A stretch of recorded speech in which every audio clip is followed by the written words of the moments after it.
Valdris 9 was the kind of planet that made warmth a rumor. The air hissed with frost, and the ground glittered like powdered glass. Even thoughts froze if you didn't move them fast enough. The people of Valdris liked it that way. Cold kept things orderly. Nothing bloomed, nothing bled, and certainly nothing bred without permission. 3 sisters had been exceptions, born with hearts that beat but wombs that would not. The doctors declared them biological poetry errors.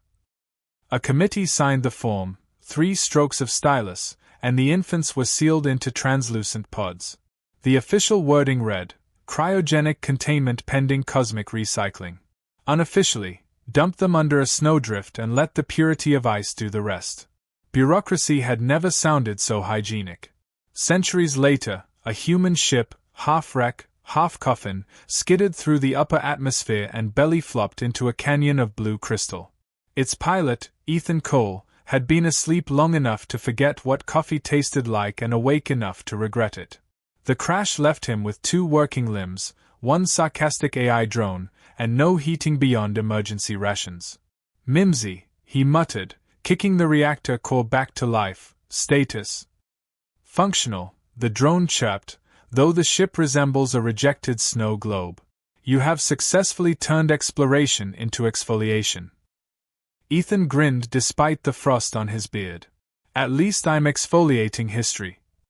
He trudged outside to scavenge, breath puffing in sharp little ghosts. The snow crunched like broken glass beneath his boots. That was when his scanner blinked, 3 faint energy signatures buried deep, heartbeats caught in amber. He followed the trail, half hoping it was salvage, half expecting another cosmic prank. The shapes emerged under a drift, 3 capsules glinting like frozen fruit.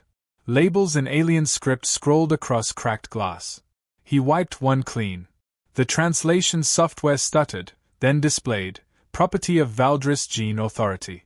Status, infertile. Disposal authorized. Ethan blinked. Disposal? They took out the trash and forgot to empty it. Recommendation, Mimsy said, hovering closer. Do not defrost alien waste. Unknown pathogens may cause interpersonal drama. He smirked. Story of my dating life. Inside the nearest pod, the figure looked disturbingly human, skin pale with a faint opalescent sheen, hair braided in silver cords. The face was serene, almost smug, as if the occupant knew the universe was ridiculous and had chosen to nap through it. Ethan tapped the glass. Hey, Sleeping Beauty, you got a return policy. The pod beeped weakly. Temperature warnings flashed. Mimsy spun in alarm. You touched it. You always touch it. Curiosity's a habit, Ethan said. And occasionally fatal. Mostly fatal. He examined the power conduit. Old tech, efficient but fragile. A few crossed wires and a portable generator later, the frost began to thin. He felt absurdly intimate watching the ice melt off the curve of a cheek. Feels wrong defrosting strangers, he muttered. Like microwaving someone's leftovers. Ethical violation noted, Mimsy replied. Would you like me to log your moral crisis or your libido first? Let's go with hope, Ethan said. Always start with the least dangerous.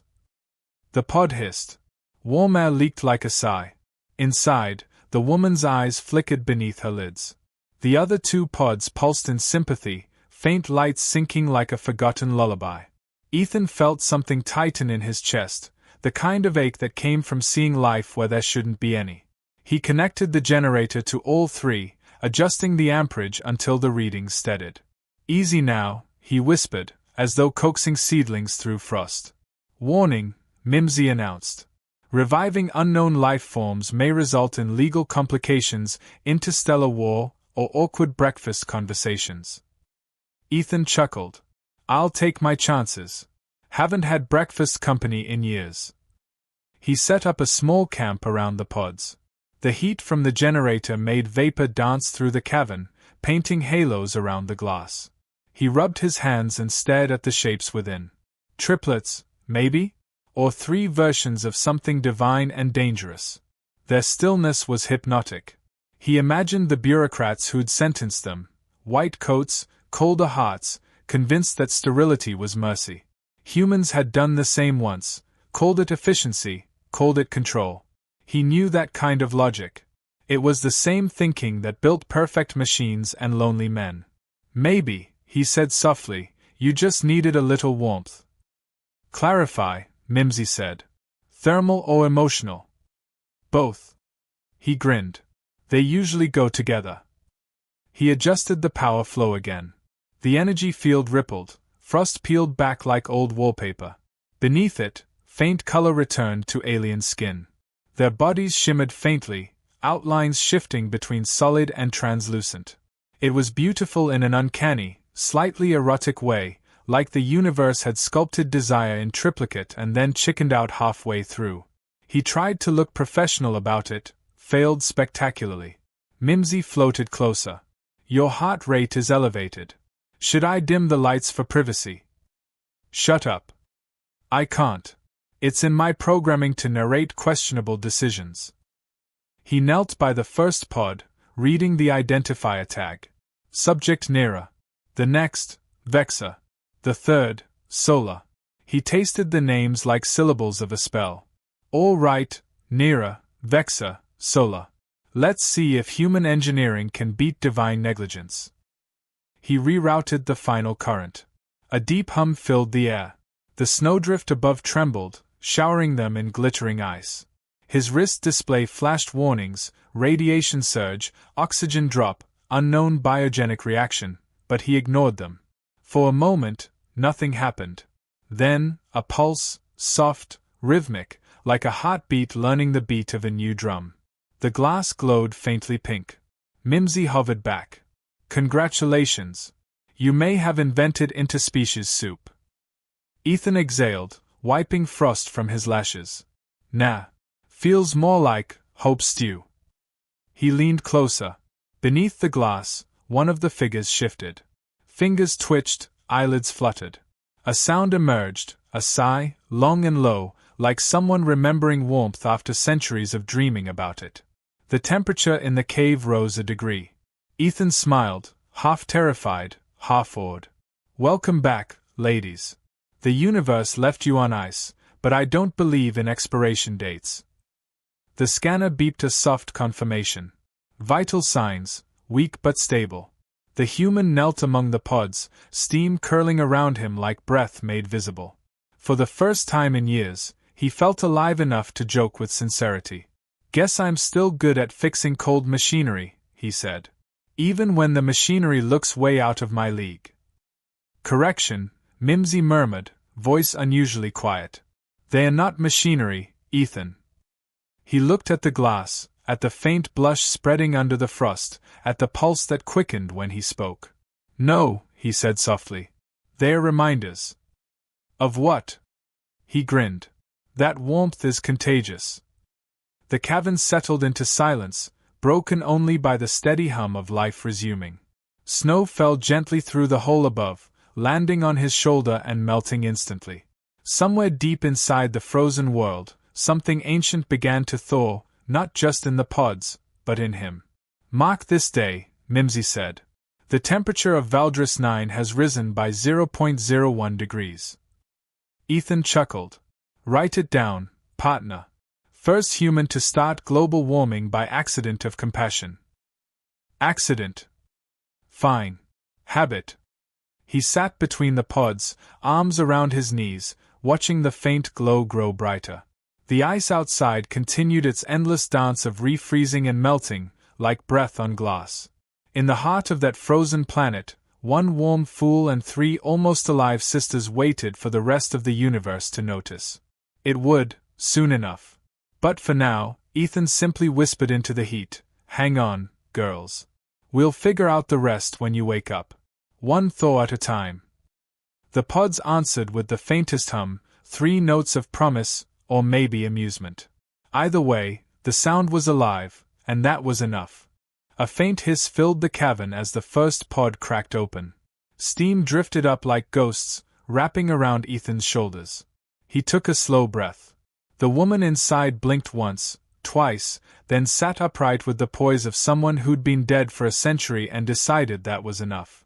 Her eyes shimmered silver, scanning him from boots to brow with the curiosity of a scientist and the audacity of a queen. "You are warm," she said, voice rough but melodic. Ethan rubbed the back of his neck. "Yeah, I've been called that. Usually in HR reports." She tilted her head. "HR? Is that a mating cast?" Before he could answer, the second pod unsealed. Another sister emerged, taller, sharper. She blinked, frowned, and immediately began cataloging every object in sight with terrifying precision. Unknown male, carbon-based. Body temperature inconsistent with environmental stability. Clothing coverage inefficient. Ethan raised an eyebrow. "It's cold fashion. You don't have to like it." The third pod sighed open. The last sister stumbled out, hands clutching her chest as if checking her own heartbeat. "Emotion," she gasped. "I remember, emotion. It hurts." Her voice cracked, and then she did something that startled them all. She laughed. The sound echoed through the ice, warm and alive. Mimsy, always helpful, hovered closer. "Captain, the aliens appear functional, confused, and moderately judgmental. Would you like me to deploy sarcasm filters?" "Don't bother," Ethan said. "They're already fluent." The first one, Nera, according to the labels, stepped closer. "You awakened us." "Why?" "Because you were left for dead," Ethan said. "And I have a bad habit of fixing things other people throw away." Nera touched his cheek, fingertips cool but soft. "Your heat, it radiates beyond physiology. Strange." He smirked. "You could just say I'm hot." She blinked, processing. "Yes. Hot. Temperature confirmed." The logical sister, Vexa, folded her arms. "His primitive vocabulary indicates low intelligence but high confidence. Statistically correlated with reckless heroism." "I prefer optimistic stupidity," Ethan said. Sola, the emotional one, was staring at the ceiling, tears streaming freely. "It's so bright," she whispered. "So alive." Ethan handed her a thermal blanket. "Yeah, that's cold light. Don't stare too long, it starts asking for attention." Mimsy piped up, "Captain, your heart rate has increased by 20%. Diagnosis: proximity to aesthetically pleasing life forms." "Shut it." Nera paced around him, graceful even in confusion.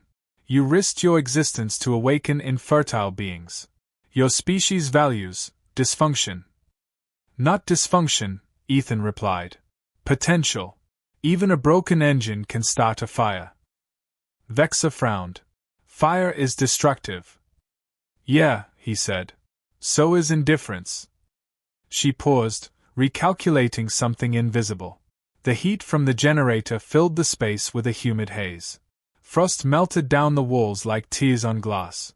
The sisters gathered near the warmth instinctively, drawn like moths to a flame they didn't yet understand. Ethan knelt to check the power flow, acutely aware of 3 sets of alien eyes studying him like a particularly complex math problem with good shoulders. Nera crouched beside him. "Your species reproduces through friction, correct?" Ethan almost choked. "That's one way to describe it." She nodded seriously. "Efficient. Perhaps why your kind persists." Vexa tilted her head. "But inefficient for population control." Sola giggled. "Unless the goal is pleasure, not population." Mimsy beeped sharply. Conversation approaching unsafe innuendo levels. "Too late," Ethan said under his breath. They sat together, awkward but comfortable, sharing the warmth. The sisters examined his every move. When he poured a ration pack into a tin cup and heated it, Nera stared as if he'd performed alchemy. "You create sustenance through combustion. Symbolically rich." "It's just coffee," Ethan said. "Coffee," she repeated, tasting the word. "A ritual stimulant for emotional resurrection." He chuckled. "That's one way to put it." Sola reached for the cup, sniffed, and immediately coughed. "It burns." "That's the point," he said, taking it back. "It keeps us alive." Nera's gaze softened. "So warmth is survival." For us, Ethan said, and maybe for you too. The sisters exchanged glances. Something electric passed between them, recognition, fear, maybe hope. Their skin began to glow faintly, pulses synchronizing like heartbeats. Vexa raised a brow. Emotional resonance increasing. Correlated with your proximity. Ethan blinked. Are you saying I'm good for morale? Possibly reproductive morale, Nira murmured. He cleared his throat. I'll take that as a compliment. Sola laughed again, a sound that made the ice tremble. You speak lightly of everything. Even death. Humor keeps it from getting personal, he said. Besides, life's already funny. We just forget to laugh. Vexa studied him. Your neurochemistry suggests constant stress offset by verbal absurdity. Fascinating coping mechanism. I call it being human. Define. He hesitated, then smiled faintly. Being human means caring when logic says you shouldn't. It means doing stupid, wonderful things because they make someone else less cold. The sisters went silent. Their civilization had erased words like that centuries ago. Care, warmth, connection, those had been liabilities. Yet here was this shivering ape from a half-broken planet, radiating them like sunlight in a blizzard. Nira moved closer. Perhaps infertility was never physical, she whispered. Perhaps it was emotional frost. Ethan nodded. Then maybe all you needed was a bad heater and worse company. Vex's lips twitched, almost a smile. Statistically improbable. But observable. Mimsy hovered lower, recording. Captain, it appears your presence is inducing biochemical restoration. Translation, they're heating up. Yeah, Ethan muttered. That's kind of what happens when you thaw someone's heart. Nira touched his hand, her skin now warm. Your species is reckless with affection. He looked down at their joined hands. It's our most renewable resource. For a moment, no one spoke. The storm outside howled against the rocks, but inside the cavern there was only the quiet rhythm of thawing hearts. Sola hummed softly, an old melody half-remembered from before she was frozen.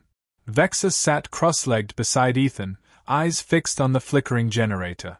You risk contamination, loss of resources, possible death. Why? Because, he said, I hate good things going to waste. She tilted her head. Including yourself. He smiled crookedly. Especially myself. Nira's fingers brushed his cheek again. Then perhaps warmth is your contagion. Dangerous. Beautiful. Mimsy broke the moment. Captain, I detect elevated hormone levels and potential narrative escalation. Relax, Mimsy, Ethan said. I'm just making friends. Historically, your friendships end in medical incidents. He ignored her. The sisters huddled nearer to the heat. Their once pale skin flushed with color, their breath condensed in soft clouds. Nira looked at her reflection in the pod glass and whispered, alive. Sola smiled. And feeling. Vexa exhaled sharply. Statistical impossibility achieved. Ethan laughed. You're welcome. The AI dimmed its senses to give them privacy, or maybe to spare itself embarrassment. In the glow of the generator, four unlikely companions sat surrounded by melting walls and the faint hum of rediscovered life. Nira studied the human again. You said your kind thrives on connection. Is that transferable? Ethan raised an eyebrow. You asking if it's contagious? Yes, she said seriously. Because I think we're infected. He chuckled softly. Good. Means it's working. Sola tilted her head. Working. Yeah. The cure for cold isn't heat, it's someone who refuses to stay frozen. They didn't understand all his words, but they understood his tone. For the first time since their creation, the sisters smiled without calculation. It was awkward, luminous, and heartbreakingly human.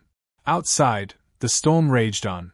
Inside, warmth spread, part science, part miracle, part bad flirting. Mimsy whispered into the static, Captain, the temperature has risen another degree. Ethan grinned. Told you. It's contagious. By the time the storm broke, the cavern no longer felt like a tomb. The walls that had once trapped sound now hummed faintly with the rhythm of living things. The sisters moved with confidence, not the fragile curiosity of thawed relics but the calm power of something reborn. Ethan sat near the generator, half dozing, pretending not to notice that his life had been rewritten while he wasn't paying attention. Neera stood at the entrance, watching the clouds scatter. The world looks smaller when it isn't trying to kill you, she said softly. Ethan opened one eye. That's optimism. You're catching on. Sola was kneeling near a pile of alien crystals they'd excavated from the ice, her hands glowing faintly as she touched them. These are reacting, she said. Resonating with our pulse frequencies. They were dead before. Now they hum. Vexa adjusted her data slate, voice calm but tinged with awe. The energy signature matches emotional wave patterns. Warmth has modified molecular alignment. Translation, Ethan said, smirking, you three literally turned feelings into geology. Into stability, Vexa corrected. Emotion as structure. It's elegant. Neera looked back at him. You sound proud. I am, he said. Most people break things when they feel too much. You three rebuilt the laws of physics. Sola smiled. Perhaps that's the human part of us now. Mimsy drifted overhead. Captain, long-range sensors detect approaching signatures. Multiple crafts, identical to Valdris military patterns. They appear to have detected our power emissions. Ethan sighed. Of course they have. Bureaucrats have a sixth sense for disobedience. Vexa frowned. They will not understand what happened here. To them, we are anomalies. Defects that should remain erased.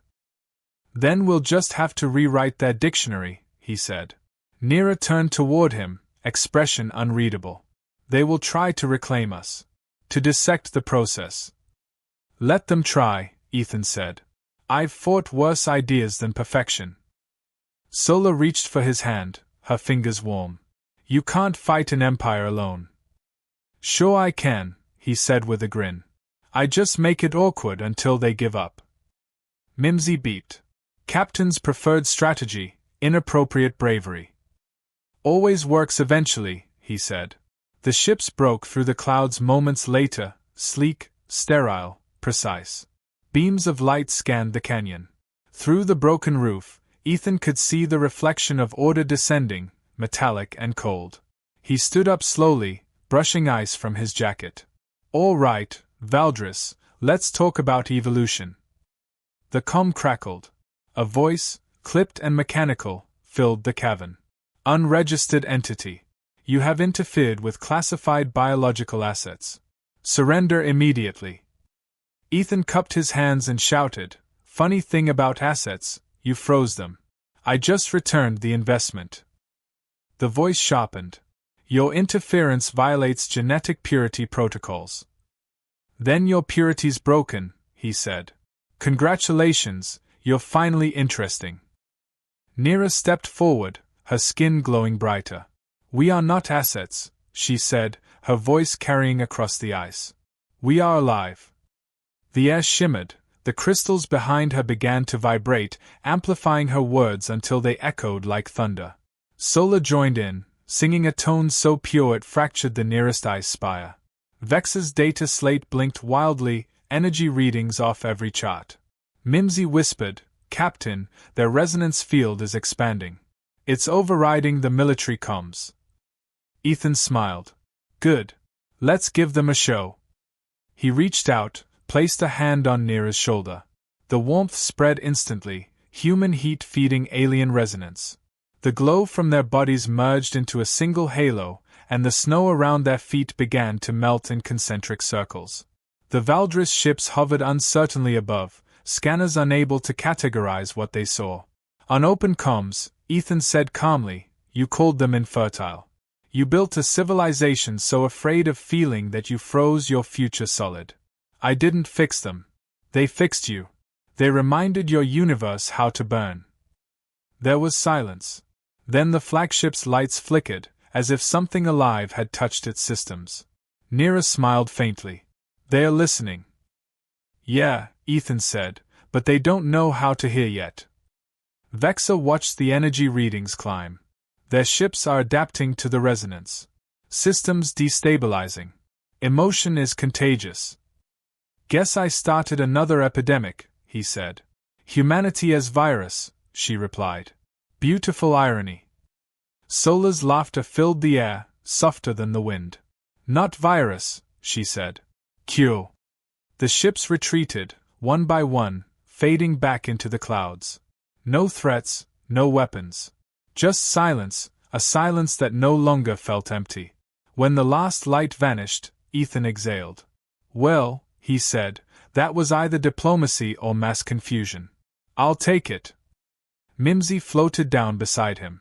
Captain, planetary temperature rising by measurable increments. The thaw is spreading. Sola touched the cavern wall, feeling it vibrate beneath her palm. We woke the planet. Looks that way, he said. Neera faced him. You could leave now. Return to your kind. Why stay? He looked at the horizon, where sunlight glimmered off rivers newly freed from ice. Because my kind spends too much time breaking things. Feels good to build something that breathes. Vexa nodded slowly. Then stay.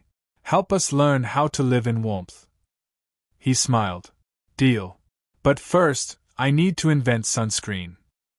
The sisters laughed, real laughter, not imitation this time. The sound carried through the canyon, rolling like thunder disguised as joy. Days passed, or maybe weeks. The planet changed faster than reason allowed. Ice split into valleys, steam rose in shimmering columns, and strange plants sprouted in the meltwater. Where there had once been silence, there was now music, soft, rhythmic, as if the world had found its own heartbeat again. Ethan set up camp near the thawing ridge, working on a makeshift transmitter. If anyone's listening out there, he said into the MIC, we've got a new kind of weather brewing. Bring your shades. Mimsy logged the message. Captain, official designation for this event. He thought for a moment. Call it a warm front. Scientific or emotional classification. Both. Neera sat beside him, her gaze following the horizon. You humans change everything you touch. Yeah, he said. Usually we break it first. But this time, she said, you melted it. He chuckled. I guess I'm consistent. Always leaving things a little warmer than I found them. Sola leaned against his shoulder. Our people will return one day. What will we tell them? Tell them, he said, that perfection was overrated, and that imperfection made them fertile again. The three sisters exchanged glances, then nodded. Vexa smiled, the first genuine smile he'd ever seen on her. Then humanity will be remembered as the species that taught gods how to blush. He grinned. I'll take that on my resume. Melting plains, answering the unspoken question of creation itself. What happens when the cold finally remembers what it means to feel? Mims's final log entry clicked softly. Planetary status, stable. Life signs increasing. Emotional temperature classified as dangerously warm. Ethan leaned back, watching the alien sky blaze with color. Dangerous warmth, he said. Best kind. The sisters joined him in quiet, content silence. Above them, auroras unfurled like ribbons of liquid fire. The air hummed with possibility, the kind that made the heart ache and the soul laugh at its own foolish hope. For a civilization that once worshipped cold, Valdris 9 had learned the simplest truth in the universe, that warmth wasn't weakness, it was defiance. And as the first dawn of a new world painted the snow gold, a single human laugh carried across the